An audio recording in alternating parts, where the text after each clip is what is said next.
Well, the time that we have left, we'd like to take some of your email questions. Pat, this first one is from Heidi, who says, I see a lot of ghost hunters on TV and everything seems to be real. Why are there people and even children haunting places? Why are they not at peace in heaven or in hell?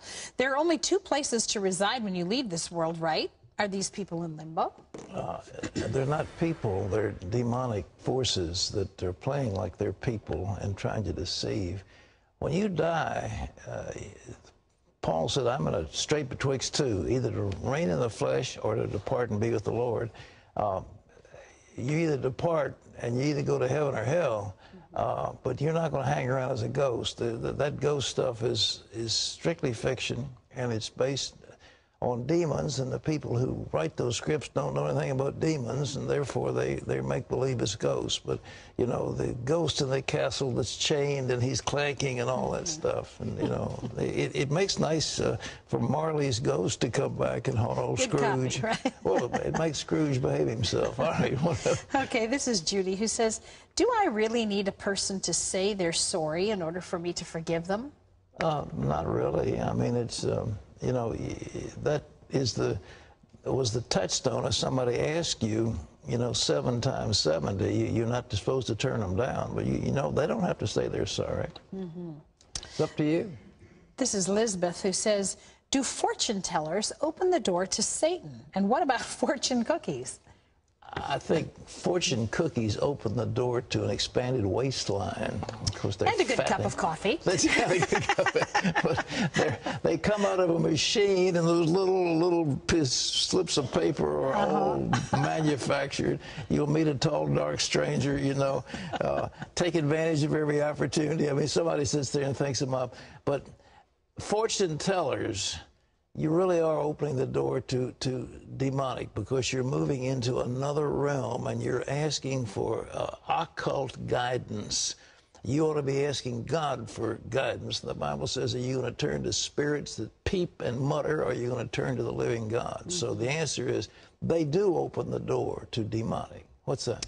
This is Chris, who says, I was watching a pastor on TV who said, our prayers are not answered because we don't pray in the Spirit.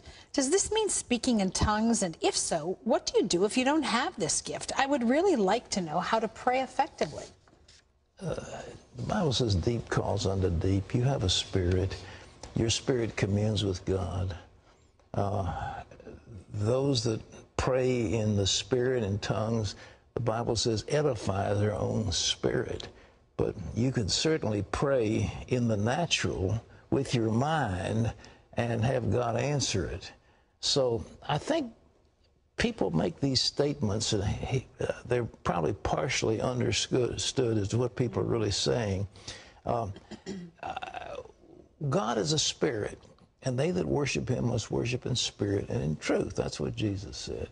So when we're communing with God, we're talking, in a sense, in a spiritual manner, but you don't have to be speaking in tongues in order to do that, all right? This is Ashley, who says, what exactly is sexual immorality? I do know that it is a sin, but if someone does commit this sin either once or more than once, will he still be forgiven? All manner of sins and adulteries and immorality will be forgiven. When you ask God, I wouldn't presume on him, though, if you continue to do that.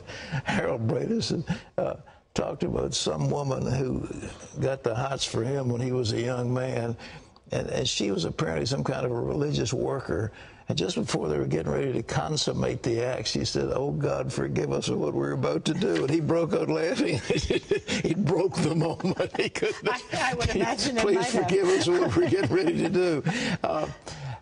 Immorality is sex outside of marriage. Jesus said it's possible to look on a woman and in your mind commit adultery, because in a sense you are committing the act in your mind. And so the question is, our mind should be focused on the Lord, and in order to avoid immorality, the Bible says we ought to get married. That's what Paul said. And he said, you know, I write unto you, young men, because you're strong and you've overcome the evil one. There's a tremendous pressure on a young person coming into maturity to have sexual fulfillment, and therefore the temptations are very, very real. And the terrible thing we're dealing with now is the internet, which leads us into all kinds of evil through the eyes.